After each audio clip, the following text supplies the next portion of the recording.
सबसे पहले बात करेंगे सीबीएसई द्वारा 10वीं का रिजल्ट भी जारी किया गया है, जिसमें 93.66% पासिंग परसेंटेज रहा है। लड़कियों ने एक बार फिर बाजी मार ली है। लड़कियों का परफॉर्मेंस लड़कों से बेहतर देखा गया। त्रिवेंद्रम में टॉप किया गया है। ये बड़ी जानकारी इस वक्त की सामने आ रही है, जहां सीबीएसई द्वारा देश भर में 10वीं का रिजल्ट जारी कर दिया गया है। इस दौरान 93.6% रहा है।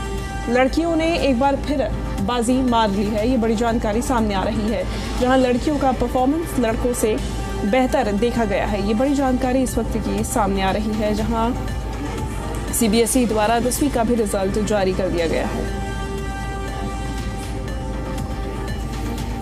तो लड़कियों का परफॉर्मेंस लड़कों से बेहतर देखा गया। त्रिवेंद्रम ने टॉप किया है। बड़ी जानकारी, सीबीएसई 10वीं के रिजल्ट में त्रिवेंद्रम ने टॉप किया है।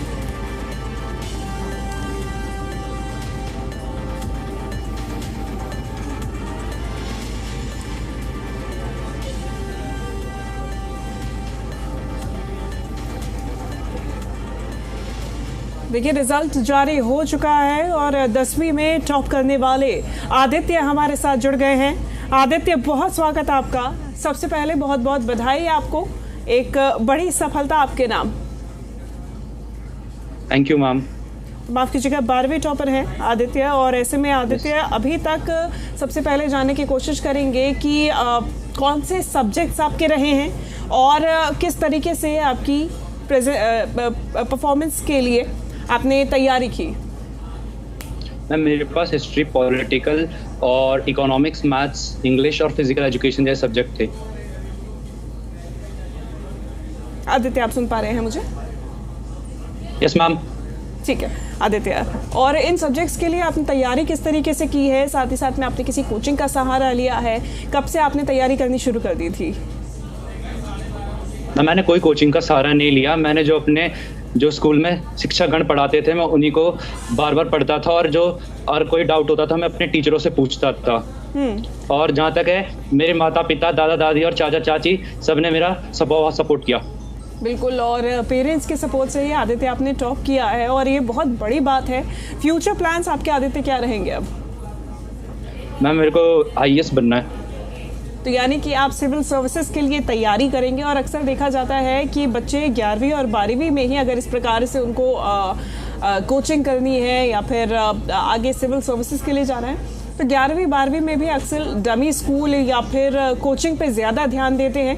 11वीं 12वीं में सिर्फ परीक्षा देने के लिए जाते हैं। तो आदित्य, इस प्रकार से आपने फुल टाइम स्कूल जाके फुल टाइम अपने टीचर्स के संरक्षण में कैसे तैयारी की, कैसे प्रिपरेशन किया था, कैसे अपने आप को टारगेटेड रखा, यानी कि पूरी तरीके से फोकस्ड रखा, ताकि आप ये रिजल्ट अचीव कर पाए? मैम, जो रेगुलर स्कूल जाते हैं उनको वहाँ पे बहुत सारी मोरल वैल्यूज़ और बहुत सारी चीज़ें सीखने को मिलती हैं, जो हमें डमी स्कूल में बिल्कुल नहीं मिलती, और जो ऑनलाइन एजुकेशन होता है उसमें भी नहीं मिलती, जो रेगुलर में होता है। रेगुलर में हम क्या बोलते हैं, जो भी हमें डाउट होता है हम वहाँ पे तुरंत पूछ सकते हैं, जो हम ऑनलाइन में नहीं कर सकते। ऑनलाइन में बहुत ज़्यादा टाइम लग जाता है। और जो शिक्षकगण थे, मेरे को जैसे कोई डाउट होता था, शिक्षकगण अपने आप बता देते थे। और सारे डाउट्स क्लियरिंग के लिए आपने आदित्य अपने टीचर्स का ही सहारा लिया।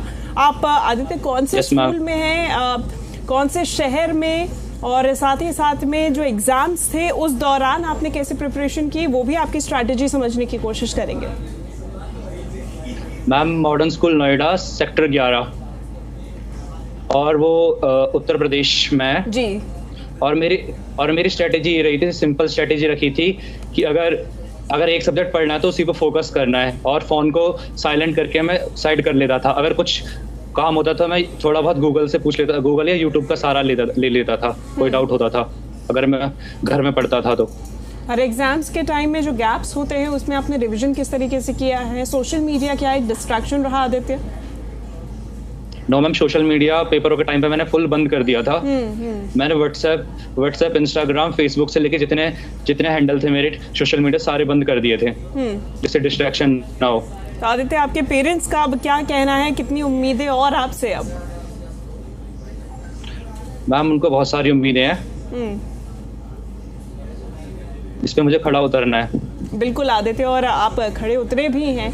आपने 12वीं में टॉप किया है और ये बहुत बड़ी बात है अपने आप में ही, आपको सेलिब्रेट करना चाहिए। लेकिन आगे और भी ज़्यादा फोकस रहना चाहिए। आपने बताया सिविल सर्विसेज के लिए आप तैयारी करेंगे, तो उसके लिए आप क्या रोड मैप इस्तेमाल करेंगे? मैम अभी तो पहले जो अभी CUT के पेपर होते हैं कॉलेज के लिए, पहले तो कॉलेज के लिए पेपर दूंगा, उसी के साथ साथ UPSC की तैयारी स्टार्ट कर दूंगा।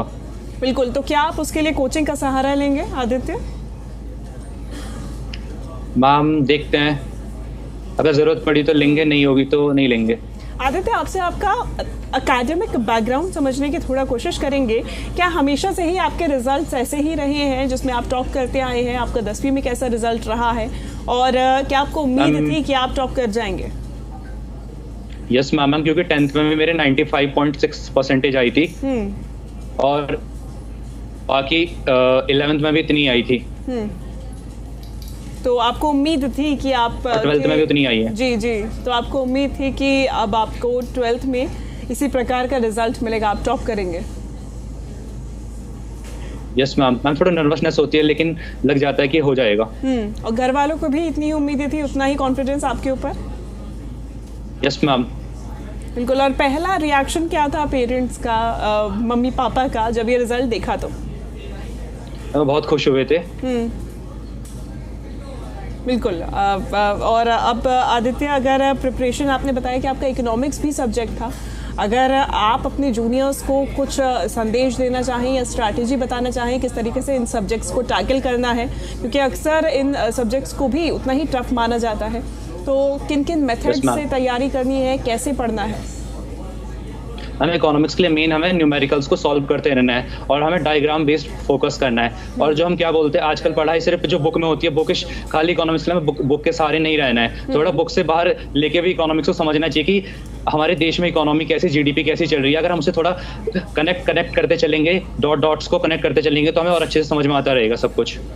बिल्कुल। और इन टिप्स के माध्यम से आपके जूनियर्स भी निश्चित तौर पे इस प्रकार से पढ़ाई कर सकते हैं। आदित्य, फिलहाल बहुत शुक्रिया आपका हमारे साथ जुड़ने के लिए और बहुत बहुत बधाई एक बार फिर आदित्य आपको इस रिजल्ट्स के लिए।